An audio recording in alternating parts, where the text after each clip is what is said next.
Pope Francis is on the second day of his visit to Brazil. He celebrated a private mass today, but he'll be out in public again tomorrow when he visits a shrine dedicated to the country's patron saint. And while the Pope was out of view today, he was very much in the hearts of the faithful. Dean Reynolds is in Brazil.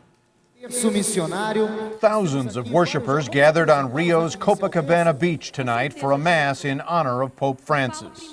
The Pope has a sensitive task here in Brazil.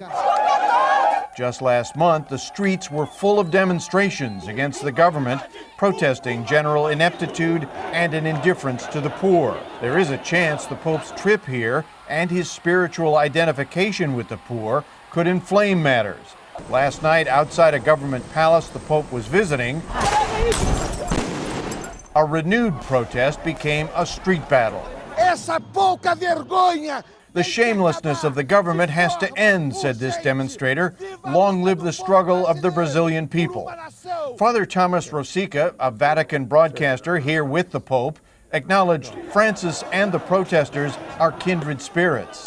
They're really speaking about issues of justice, of peace, of equity, of the distribution of wealth, and the great disparity that exists here. After a period of vigorous growth, Brazil's economy has stagnated. Prices and taxes are high by U.S. standards, and official corruption is breathtakingly brazen. This grandmother told us she wants the Pope to address the drug violence that afflicts her community. She lives in one of the favelas, or slums, that hug the mountains around the city, places where there is a surplus of crime and a deficit of hope. The Pope will tour one of them on Thursday, a sensitive step given that his visit is costing Brazil about $50 million. For now, though, the Pope's near riotous reception last night is still the talk of this town. The Pope's secretary, who was in the car, was quite concerned. The Pope was not the least bit concerned. He loved it, he was thrilled with it, and he was laughing.